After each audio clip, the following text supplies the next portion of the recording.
Ce qui arriva au cochon. Une histoire de Isabelle Doux-Saint-Paul, illustrée par Marcel Geneste. Il y a très longtemps, le cochon était le plus bel animal de la ferme. Il avait de longs poils, aux jolis reflets dorés. Toute la journée, le cochon se brossait, se parfumait, se chouchoutait. Il aimait qu'on l'admire. Alors, il se promenait dans la cour en faisant bien attention de ne pas se salir. Quand le cochon rencontrait le dindon, il riait. « Tu es un laidron !» Quand le cochon rencontrait la chèvre, il se bouchait le nez. « Tu sens mauvais !» Quand le cochon rencontrait la vache, il se moquait. « Quelle queue ridicule ! Un vrai balai !» Chaque animal de la ferme était ainsi critiqué. Le seul qui trouvait grâce aux yeux du cochon, c'était le mouton. Le cochon était jaloux de sa toison épaisse et bouclée.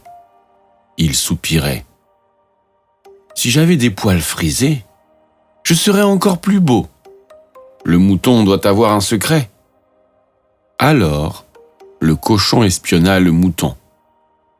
Ce dernier passait ses journées à mâchouiller l'herbe tendre du pré. Ou bien, il dormait à l'ombre d'un châtaignier. Mais en tout cas, jamais le cochon ne le vit préparer son secret. Un jour, la fermière tondit le mouton. Et le mouton se retrouva tout nu dans le pré. En le voyant ainsi, le cochon éclata de rire. Il appela les autres animaux de la ferme et s'écria « Regardez le mouton! Il est nu, comme un ver, et a son derrière à l'air !» Ignorant ces remarques, le mouton continua à manger les chardons craquants. Un soir, le cochon alla dans le pré couvert de chardons. Il prit son air le plus aimable et dit au mouton « Cher mouton, après moi, c'est toi le plus beau. » Le mouton ne leva même pas la tête. Il continua de manger l'herbe verte.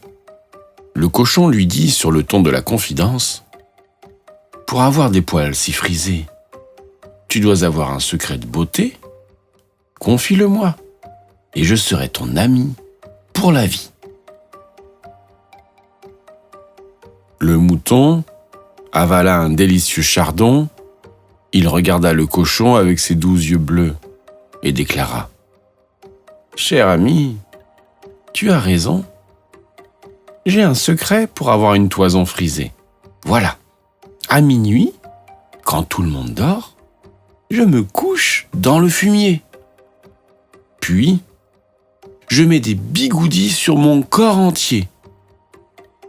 2 heures après, je prends des orties et je me frotte avec vigueur sous la douche. » Sans même le remercier, le cochon quitta le pré.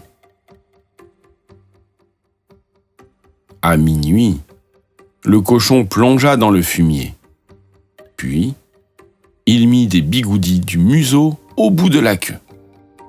Et pour être bien plus frisé que le mouton, il décida de rester ainsi non pas 2 heures, mais toute la nuit. Gêné par la puanteur du fumier, il enfonça du pissenlit dans son nez et il s'endormit. Au petit matin, le cochon enleva ses bigoudis et les brins de pissenlit. Il avait mal au nez et ses poils étaient collés. Le cochon se lava dans le ruisseau glacé et se frotta avec des orties. Mais bientôt, il n'eut plus un poil sur le dos. Les poils, en gros morceaux, flottaient sur l'eau. Le mouton éclata de rire. Il s'était vengé du prétentieux cochon. Il s'écria Regardez le cochon. Il est nu comme un ver et a son derrière à l'air. Le dindon, la chèvre, la vache et tous les autres animaux de la ferme continuèrent. Et une peau rose bonbon. Et une queue en tire-bouchon. Et un gros nez tout gonflé. Et il sent mauvais. Honteux, le cochon se cacha dans une mare de boue.